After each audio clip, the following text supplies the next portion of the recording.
Praise the Lord. தேவனுடைய வார்த்தை ஊழியத்தின் சார்பாக உங்களை அன்போடு வாழ்த்துகிறோம். இந்த லென்ட் மாதத்தில் 40 நாட்கள் 40 கேள்விகள் குறித்து நாம் தியானித்துக் கொண்டிருக்கிறோம். இன்று 37வது நாளில் ஆவியிலே ஆரம்பம் பண்ணின நீங்கள் இப்பொழுது மாம்சத்தினாலே முடிவு பெற போகிறீர்களா என்ற தலைப்பில் நம் அருமை சகோதரி குளோரி மேக்ஸ்வெல் அவர்கள் பேசுவார்கள்.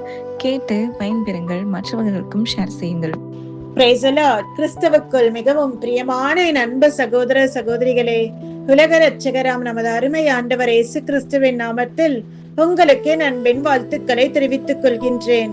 லென்த் நாட்கள் 37ஆம் நாள் தியானமாக 40 days லைஃப் டிரான்ஸ்ஃபார்மிங் 40 questions, 40 நாட்கள் உங்கள் வாழ்வை மறுரூபமாக்கும் 40 கேள்விகள் என்ற தலைப்பில் 37ஆம் கேள்வியாக நாம் இன்றைக்கு தியானிக்க போகும் கேள்வி கலாத்தியர் 3ஆம் அதிகாரம் 3ஆம் வசனம். ஆவியிலே ஆரம்பம் பண்ணின நீங்கள் இப்பொழுது மாம்சத்தினாலே முடிவு பெற போகிறீர்களோ? நீங்கள் இத்தனை புத்தியினரா? அப்போஸ்தலன் ஆகிய பவுல் கலாத்தியர் சபையினருக்கு எழுதிய நிருபத்தில் விசுவாசத்தினால் அன்றி நியாயப்பிரமாண கிரியைகளால் நீதிமானாக முடியும் என்று நினைத்தவர்களை கண்டித்து அவர் இந்த வார்த்தைகளை சொல்கின்றார். கிறிஸ்தவ வாழ்க்கை தேவனுடைய ஆவியின் செயலாக தொடங்குகின்றது. விசுவாசத்தினால் தேவன் அருளிய ரட்சிப்பை கொண்டு தொடங்குகின்றது. அப்படிப்பட்ட ரட்சிப்பை நம்முடைய சொந்த முயற்சி அல்லது நியாய பிரமாணத்தின் மாம்ச கிரியைகளினாலே நிறைவு செய்ய நினைப்பது என்பது புத்தியீனம் என்று பவுல் விளக்குகின்றார். கலாத்தியர்களின் புத்தியீனத்தை பற்றி அப்போஸ்தலர் பவுல் எழுப்பும் கேள்வி மிகவும் ஆழமான ஆவிக்குரிய உண்மையை நமக்கு வெளிப்படுத்துகின்றது. பரிசுத்த ஆவியினால் ஆரம்பித்த வாழ்க்கையை மனித பலத்தினால் நிறைவு செய்ய நினைப்பது என்பது எவ்வளவு பெரிய தவறாகும் என்பதை அவர் தெளிவாக சுட்டி காட்டுகின்றார். கிறிஸ்தவ வாழ்க்கை என்பது மனித முயற்சியினால் தொடங்குவதல்ல, அது தேவனுடைய கிருபையினாலும் விசுவாசத்தினாலும் பரிசுத்த ஆவியின் செயலினாலும் ஆரம்பிக்கின்றது. தேவன் அருளிய ரட்சிப்பு என்பது முழுமையான கிருபையின் பலன்.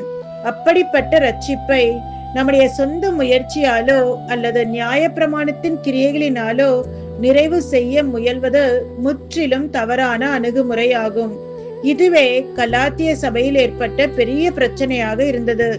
கலாத்தியா என்பது ரோம பேரரசின் கீழ் இருந்த சின்ன ஆசியாவில் அமைந்த ஒரு பகுதி. பவுலும் பர்னபாவும் மேற்கொண்ட முதல் மிஷனரி பயணத்தின் போது பிசித்தியாவில் உள்ள அந்தியோக்கியா, இக்கோனியா, லிஸ்திரா, தெர்பை போன்ற நகரங்களில் சுவிசேஷம் அறிவிக்கப்பட்டது. இந்த விசுவாசிகள் இயேசு கிறிஸ்துவை விசுவாசத்தினால் ஏற்றுக்கொண்டிருந்தாலும் அதே சமயம் நியாய பிரமாணத்தின் கிரியைகளாலும் நீதிமான்களாக வேண்டும் என்று முயற்சி செய்தனர். அதாவது விசுவாசமும் கிரியைகளும் சேர்ந்துதான் ரட்சிப்பு கிடைக்கும் என்று அவர்கள் தவறாக எண்ணினர். கலாத்திய சபையில் யூத கிறிஸ்தவர்களும் பிற வகை கிறிஸ்தவர்களும் இருந்தனர். யூத கிறிஸ்தவர்களில் சிலர் பெந்தகோஸ்தே நாளில் பரிசுத்த ஆவியை பெற்றவர்களே. அவர்கள் பரிசுத்த ஆவியை பெற்றது பிரமாணங்களை கடைபிடித்ததினால் அல்ல, கிருபையினால் என்பதை நன்கு அறிந்திருந்தாலும் பின்னர் அதையே மறந்தும் போனார்கள். மேலும் விருத்த சேதனம் செய்யப்பட வேண்டும், நியாய பிரமாணத்தை கடைபிடிக்க வேண்டும் என்ற போதனைகள் சபையில் குழப்பத்தை ஏற்படுத்தின. இதனால் விசுவாசிகள் தங்கள் நிலைப்பாட்டில் தளர்ந்து உண்மையிலிருந்து விலகும் நிலை ஏற்பட்டது. ஆரம்ப கால சபைகளில் யூதர்களுக்கும் பிற வகை விசுவாசிகளுக்கும் இடையே ஏற்பட்ட முரண்பாடுகள் காரணமாக பலர் குழப்பத்திற்குள் தள்ளப்பட்டனர். அதோடு பொய்யான போதகர்களின் தாக்கமும் இருந்தது. இந்த சூழ்நிலையில்தான் பவுல் கடுமையாக சொல்கின்றார், புத்தியில்லாத கலாத்தியரே, ஆவியினால் ஆரம்பித்த நீங்கள் இப்போது மாம்சத்தினால் முடிக்கப் போகிறீர்களா என்று. இந்த கேள்வி ஒரு கண்டிப்பு மட்டுமல்ல, அது ஒவ்வொரு விசுவாசிக்கும், இன்றைய விசுவாசிக்கும் ஒரு எச்சரிக்கையாகும். ஆவியினால் ஆரம்பித்த வாழ்க்கையை அதே ஆவியின் பலத்திலேயே தொடர வேண்டும் என்பதை நினைவூட்டும் அழைப்பாகும். இன்றைய விசுவாசிக்கு இந்த வசனம் தரும் எச்சரிக்கை என்னவென்றால், தேவன் கொடுத்த விடுதலையை, ரட்சிப்பை, பாவ மன்னிப்பை விட்டுவிட்டு மீண்டும் மத சடங்குகள் அல்லது சுயநீதி என்னும் நுகத்திற்குள் சிக்கிக் கொள்ள கூடாது. ஆவியினால் பிறந்த நாம் ஆவியானவராலேயே நடத்தப்பட வேண்டும். இந்த கலாத்தியர்கள் ஒரு காலத்தில் சுவிசேஷத்தை விசுவாசித்து இயேசு கிறிஸ்துவிற்காக பாடுகளையும் அனுபவித்தவர்கள். ஆனால் இப்போது இயேசு கிறிஸ்துவை விட்டு விலகி நியாய பிரமாணத்தின் கிரியைகளுக்கு, பாரம்பரியத்திற்கு திரும்பவும் சென்றால் இயேசு கிறிஸ்துவிற்காக அவர்கள் பட்ட பாடுகள் எல்லாம் வீணாய் போய்விடும் என்று பவுல் அவர்களுக்கு உணர்த்துகின்றார். கலாத்தியர் 3:2-4 வசனங்கள். ஒன்றை மாத்திரம் உங்களிடத்தில் அறிய விரும்புகின்றேன். நியாய பிரமாணத்தின் கிரியைகளினாலேயோ விசுவாச கேள்வியினாலேயோ எதினாலே ஆவியை பெற்றீர்கள்?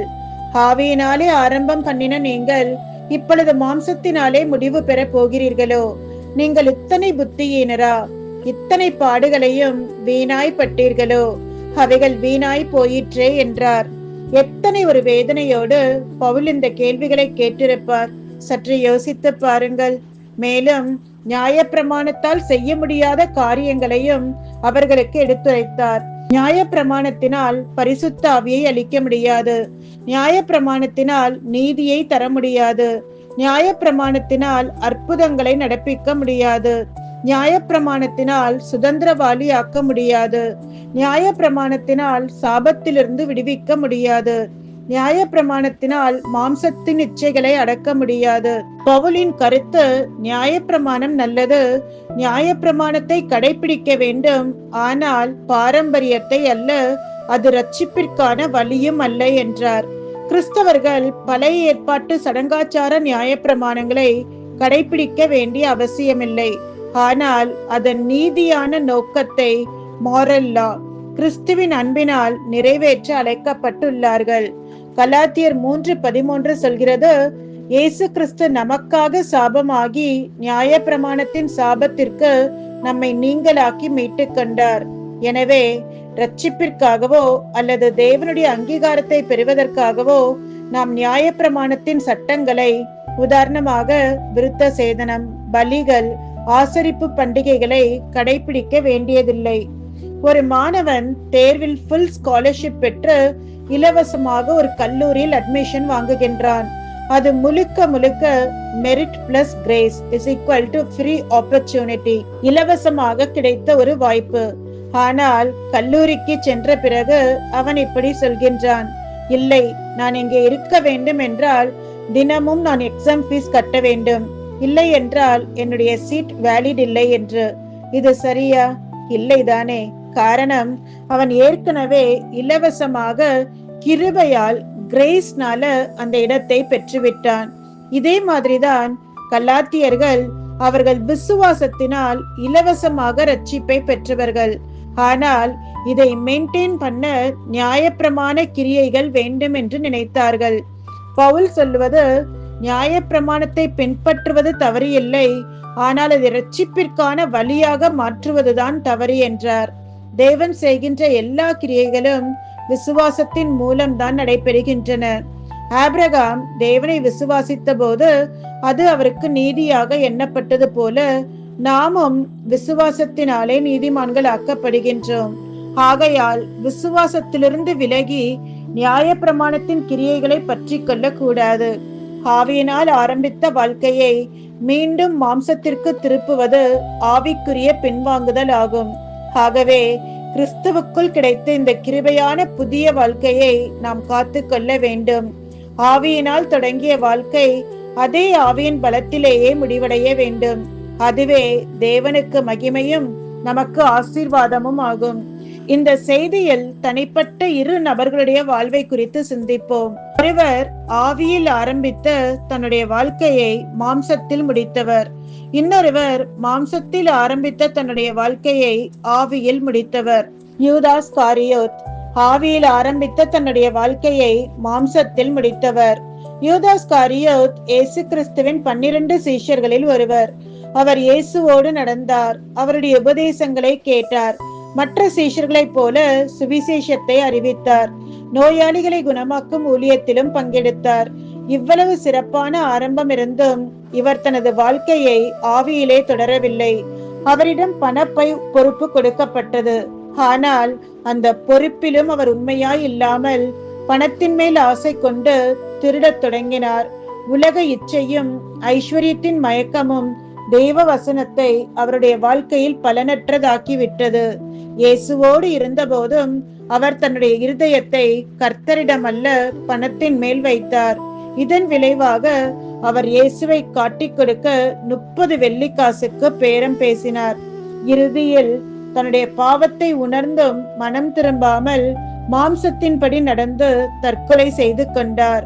இவ்வாறு ஆவியிலே ஆரம்பித்த அவருடைய வாழ்க்கை மாம்ச இச்சைக்கு இடம் கொடுத்ததால் பரிதாபமாக முடிவடைந்தது. ஆவியினாலே ஆரம்பித்த ஒரு நல்ல வாழ்க்கை, இயேசுவின் சீஷன் என்ற உன்னதமான ஸ்தானம், தேவர் ராஜ்யத்தின் பணி செய்து அநேகரை நீதிக்குட்படுத்த வேண்டியவர். ஆனால் பணத்தின் மேல் உள்ள அவரது ஆசையினால் மாம்சத்திற்கு இடம் கொடுத்து உன்னதமான தன்னுடைய ஸ்தானத்தையே இழந்தும் போனார். ஆவியிலே அழகாக ஆரம்பித்த அவர் மாம்ச இச்சையினால் வஞ்சிக்கப்பட்டு தன்னுடைய ஆசீர்வதிக்கப்பட்ட வாழ்க்கையை மாம்சத்தில் முடித்து தேவன் அவருக்கென்று வைத்திருந்த மேன்மைகள் எல்லாவற்றையும் இழந்தார். என்ன ஒரு பரிதாபம் இல்லையா? யூதாஸின் வாழ்க்கை நமக்கு வெறும் பாடம் மட்டுமல்ல, அது நமக்கு ஒரு எச்சரிப்பின் சத்தம். ஆவியிலே ஆரம்பம் பண்ணின நம்முடைய வாழ்க்கையில் ஒரு நாளும் மாம்சத்திற்கு இடம் கொடுத்து விழுந்து விடக்கூடாது. எப்போதும் ஜாக்கிரதையுள்ளவர்களாய், ஆவியில் அனலுடையவர்களாய் விழித்துக் கொண்டு தேவனுடைய வழிகளில் நடக்க நம்மை அர்ப்பணிக்க வேண்டும். ஆனால் ஆவியில் ஆரம்பித்து ஆவியிலேயே முடித்த நல்ல ஒரு தேவ மனிதர் உண்டு, பில்லி கிரஹாம். இவர் இளம் வயதிலேயே இயேசுவை ஏற்றுக்கொண்டு ஊழியத்திற்கு தன்னை ஒப்புக் கொடுத்தார். உலகம் முழுவதும் கோடிக்கணக்கான மக்களுக்கு சுவிசேஷம் அறிவித்தவர். அதிகாரம், புகழ், பணம் இருந்தும் மாம்சத்திற்கு இடம் கொடுக்காமல் கர்த்தருக்காக வைராக்கியமாக வாழ்ந்தார். தனது 99வது வயதில் கர்த்தருக்குள் நித்திரையடைந்தார். தனது கடைசி மூச்சு வரை விசுவாசத்தில் நிலைத்திருந்தார். இவருடைய வாழ்க்கை நமக்கு என்ன சொல்லுகிறது? ஆவியில் ஆரம்பித்த வாழ்க்கையை அதே ஆவியின் பலத்திலேயே முடிக்க முடியும் என்று. மாம்சத்தில் ஆரம்பித்து ஆவியிலே மகிமையாக முடித்த ஒருவராக அப்போஸ்தலர் பவுல் விளங்குகின்றார். அவர் தன்னுடைய ஆரம்ப வாழ்க்கையை பற்றி சொல்லும் போது பிலிப்பியர் 3ஆம் அதிகாரம் 5-6 வசனங்களில், மாம்சத்தின் மேல் நம்பிக்கை வைக்க வேண்டுமானால் நானும் வைக்கலாம், நான் அதிகமாய் அப்படி செய்யலாம் என்று சொல்லி தன் யூத வம்சம், பரிசேயர் நிலை, நியாய பிரமாணத்தின்படி குற்றமற்ற வாழ்க்கை ஆகியவற்றை எடுத்து சொல்கின்றார். பவுல் கமாலியலின் கீழ் கல்வி கற்றவர், யூத மத வைராக்கியம் உள்ளவர், மேலும் ரோம குடியுரிமை பெற்ற உயர்ந்த நிலை கொண்டவர். இயேசு கிறிஸ்துவை அறியாத காலத்தில் கிறிஸ்தவர்களை துன்புறுத்தி அவர்களை பிடித்து கொண்டு வரும் பணியிலும் ஈடுபட்டவர்.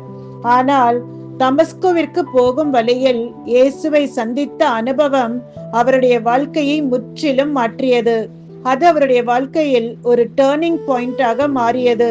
நீ துன்பப்படுத்துகின்ற இயேசு நானே என்ற தேவ சத்தம் அவருடைய இருதயத்தை உடைத்தது. அவர் முழுமையாக கிறிஸ்துவுக்குள் திரும்பினார். அதன் பின் அவர் தன்னுடைய மாம்ச தகுதிகளை எல்லாம் நஷ்டமென்று எண்ணி இயேசு கிறிஸ்துவை ஆதாயமாக கொண்டார். இனி நான் அல்ல, கிறிஸ்துவே எனக்குள் வாழ்கின்றார் என்று சொல்லும் அளவிற்கு அவர் தன்னை முழுமையாக அர்ப்பணித்தார். ஏறத்தாழ 30 ஆண்டுகள் பல உபத்திரவங்கள், சிறைப்பிடிப்புகள், துன்பங்கள் எல்லாவற்றையும் கடந்து இறுதி வரை கர்த்தருக்குள் நிலைத்திருந்தார். இறுதியில் நல்ல போராட்டத்தை போராடினேன், ஓட்டத்தை முடித்தேன், விசுவாசத்தை காத்து கொண்டேன் என்று சாட்சியும் அளித்தார். இவ்வாறு மாம்சத்தில் ஆரம்பித்த அவரது வாழ்க்கை ஆவியினால் செம்மையாகவும் மகிமையாகவும் முடிவடைந்தது. அப்போஸ்தலர் பவுலை போல மாம்சத்திலே ஆரம்பித்தாலும் ஆவியிலே முடித்த நல்ல ஒரு தேவ மனிதர் சாது சுந்தர் சிங். இவர் சீக்கிய குடும்பத்தில் பிறந்து கிறிஸ்தவர்களுக்கு எதிராக இருந்தவர். பின்னர் இயேசுவே மெய்யான தேவன் என்று அறிந்து இயேசுவை முகமுகமாக தரிசித்து இயேசுவிற்கு முழுமையாக தன்னை ஒப்பு கொடுத்தவர். தன்னுடைய ஆஸ்திகள், அடையாளம் எல்லாவற்றையும் விட்டுவிட்டு எளிய வாழ்க்கையில் கிறிஸ்துவுக்காகவே வாழ்ந்தவர். அவருடைய வாழ்க்கை மாம்சத்தில் ஆரம்பித்தாலும் ஆவியில் மகிமையாக முடிக்க முடியும் என்பதற்கான சாட்சி. இவ்வாறு மாம்சத்தில் ஆரம்பித்த அவரது வாழ்க்கை ஆவியினால் செம்மையாகவும் மகிமையாகவும் முடிவடைந்தது. அப்போஸ்தலர் பவுலை போல மாம்சத்திலே ஆரம்பித்தாலும் ஆவியிலே முடித்த நல்ல ஒரு தேவ மனிதர் சாது சுந்தர் சிங். இவர் சீக்கிய குடும்பத்தில் பிறந்து கிறிஸ்தவர்களுக்கு எதிராக இருந்தவர். பின்னர் இயேசுவே மெய்யான தேவன் என்று அறிந்து இயேசுவை முகமுகமாக தரிசித்து இயேசுவிற்கு முழுமையாக தன்னை ஒப்புக் கொடுத்தவர். தன்னுடைய ஆஸ்திகள், அடையாளம் எல்லாவற்றையும் விட்டுவிட்டு எளிய வாழ்க்கையில் இயேசுவுக்காக வாழ்ந்தவர். அவருடைய வாழ்க்கை மாம்சத்தில் ஆரம்பித்தாலும் ஆவியில் மகிமையாக முடிக்க முடியும் என்பதற்கான ஒரு சாட்சியாக இருக்கின்றது. நம்முடைய இன்றைய தியானம் நமக்கு முன்பாக ஒரு ஆழமான கேள்வியை முன்வைக்கின்றது. நாம் எப்படி ஆரம்பித்தோம் என்பது முக்கியமல்ல, நாம் எப்படி முடிக்கின்றோம் என்பதே முக்கியம். யூதாசை போல ஆவியிலே ஆரம்பித்து மாம்சத்திலும் முடிக்கலாம், அல்லது பவுலை போல மாம்சத்தில் ஆரம்பித்து ஆவியிலே மகிமையாகவும் முடிக்கலாம். தேர்வு நம்முடைய கையில் தான் உள்ளது. விசுவாசத்தால் ஆரம்பிக்கின்றோம், ஆனால் சில நேரங்களில் நம்முடைய சுய பலத்தின்படி, நம்முடைய சுய சித்தத்தின்படி, நம்முடைய சுய விருப்பங்களின்படி முடிக்க முயற்சிக்கின்றோம். ஆனால் விசுவாச ஓட்டம் என்பது விசுவாசத்தில் ஆரம்பித்த வாழ்க்கை விசுவாசத்திலே தொடர வேண்டும், விசுவாசத்திலேயே நிறைவும் பெற வேண்டும். தேவன் நமக்கு கிருபையாக ஒரு அழகான ஆரம்பத்தை அளித்திருக்கின்றார். அந்த ஆரம்பத்தை நம்முடைய முயற்சியினால் கெடுக்காமல் அதே பரிசுத்த ஆவியின் பலத்திலேயே தொடர்ந்து ஓடுவோம். மாம்சத்திற்கு சிறிய இடம் கொடுத்தாலும் கூட அது நம்மை கீழே தள்ளிவிடும். ஆனால் ஆவியில் நிலைத்திருந்தால் அது நம்மை வெற்றிகரமான முடிவிற்கு கொண்டு செல்லும். சிலுவையின் மேல் இயேசு அனுபவித்த வேதனை வெறும் ஒரு மரணம் அல்ல, அது நம்முடைய ஆரம்பத்திற்கான கிருபையும் நம்முடைய முடிவிற்கான பலமும் ஆகும். அந்த சிலுவையில் அவர் சொன்ன முடிந்தது என்ற வார்த்தை நம்முடைய ரட்சிப்பு முழுமையாக கிருபையால் நிறைவேறியதற்கான சாட்சி. ஆகையால் சிலுவையில் தொடங்கிய இந்த வாழ்க்கையை நம்முடைய முயற்சியால் அல்ல, அந்த சிலுவையின் அன்பையும் கிருபையையும் பற்றி கொண்டு பரிசுத்த ஆவியின் பலத்திலே இறுதி வரை நிலைத்திருக்க வேண்டும். அப்பொழுதுதான் நாம் ஓட்டத்தை முடிக்கும் நாளில் நல்ல போராட்டத்தை போராடினேன் என்று சொல்லக்கூடிய வாழ்வை வாழ முடியும். கிருபையால் தொடங்கிய இந்த வாழ்வு கிருபையிலேயே நிறைவடைந்தால்தான் தேவனுக்கு மகிமையும் நமக்கு நித்திய வெற்றியும் கிடைக்கும். கர்த்தர் உங்களை ஆசீர்வதிப்பாராக. God bless you. எனக்கு அன்பானவர்களே, நம் தேவன் நல்லவர். அவர் நன்மையான ஈவுகளை தம்முடைய பிள்ளைகளுக்கு தேவன் வைத்திருக்கிறார். இன்றைக்கு கர்த்தர் நம்மை பார்த்து சொல்கிறார், உன் தேவனாகிய கர்த்தர் உன்னை பலப்படுத்தி தன் நீதியின் வழக்கரத்தினால் உன்னை தாங்கி நடத்துவார். நீ கர்த்தருடைய கையிலே அலங்காரமான கிரீடமும் தேவனுடைய கரத்தில் ராஜமுடியுமாயிருக்கிறார்.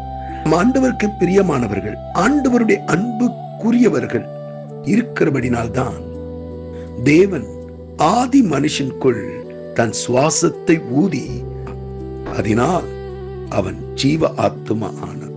கர்த்தருடைய பிள்ளைகளாக நமக்குள் தேவனுடைய சுவாசம் இருக்கிறது, அவருடைய ஜீவன் இருக்கிறது, அவருடைய ஜீவன் நமக்குள் இருக்கிறது, அவருடைய ரத்தம் நமக்குள் இருக்கிறது, அவருடைய சமூகம் நம்மை சூழ்ந்திருக்கிறது.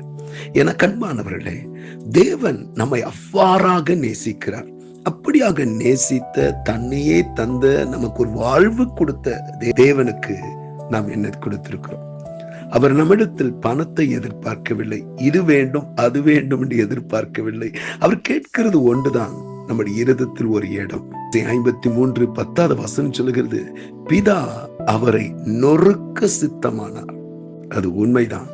ஆனால் பிதா நொறுக்கும்படி இயேசு கிறிஸ்து விட்டு கொடுத்தார். எனக்கு அன்பானவர்களே, தேவன் விட்டு கொடுத்தபடினால் தான் இன்று நாம் பிழைத்திருக்கிறோம், வாழ்ந்திருக்கிறோம், சுகித்திருக்கிறோம். இப்படியாக விட்டு கொடுத்து நம்மை நேசித்த ஆண்டவரை நாம் இவ்வாறாக நேசிக்கிறோம். அவருக்காக நாம் என்ன செய்திருக்கிறோம் என்று சற்று யோசித்து பார்ப்போமா? எனக்கு அன்பானவர்களே, இயேசு கிறிஸ்து சொன்னார், பிதாவின் சித்தத்தை நிறைவேற்றுகிறதே என்னோட உணவு, அதுவே என்னோட சித்தம் என்று சொன்னார்.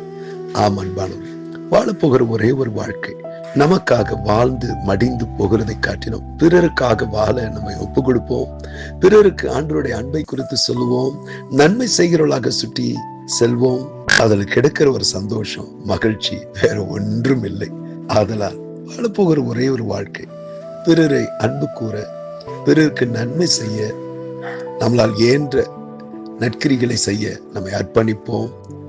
கர்த்தர் நம்மை ஆசீர்வதிப்பார். நாம் ஜெபம் செய்வோமா? அன்பும் இரக்கமுள்ள நல்ல தகப்பனே, இந்த வார்த்தைகளை கேட்டுக்கொண்டிருக்க ஒவ்வொருத்தரையும் உடைய கரத்தில் வைக்கிறேன். ஆம், நாம் குறைவுள்ளவர்கள் அப்பா. நாங்கள் எதற்காக பிறந்தோம், எதற்காக நீர் எங்களை ரட்சித்தீர் என்று சொல்லி பல நேரத்தில் நாங்கள் மறந்து விடுகிறோம். சூழ்நிலை பார்த்து சோர்ந்து போய் விடுகிறோம். அப்பா, உம்முடைய சித்தத்தின்படி, உம்முடைய விருப்பத்தின்படி எங்களை நடத்துங்க. உம்முடைய தெய்வீக அன்பினால், உம்முடைய தேவ பிரசன்னத்தினால், உம்முடைய கிருபா வரங்களால் எங்களை நிரப்புங்க. அநேகருக்கு ஆசீர்வாதமா இருக்க எங்களை அர்ப்பணிக்கிறோம். அப்பா, உம்முடைய சித்தம் எங்கள் வாழ்விலே நிறைவேறட்டும். இயேசு மூலமாக இருக்க நீங்க ஜீவன் நல்ல பிதாவே, ஆமென், ஆமென். எனக்கு அன்பானவர்களே, இந்த வார்த்தையை உங்களுக்கு மிகுந்த ஆறுதலாக ஆசீர்வாதமா இருக்கும் நம்புகிறேன். உங்களுக்கு தெரிந்த அன்பானவர்கள் ஷேர் பண்ணுங்க, ஃபார்வர்ட் பண்ணுங்க. அத்துடன் இந்த யூடியூப் சேனலை சப்ஸ்கிரைப் பண்ண மறந்து போக வேண்டாம். கீழ் உள்ள பெல் பட்டனை கிளிக் பண்ணுங்க. மேலும் கமெண்ட் செக்ஷன்ல உங்களோட கமெண்ட்ஸை பதிவு செய்யுங்க. அது அநேகருக்கு ஆசீர்வாதமா இருக்கும். கர்த்தர் உங்களை அதிகமா ஆசீர்வதிப்பார். God bless you. Amen.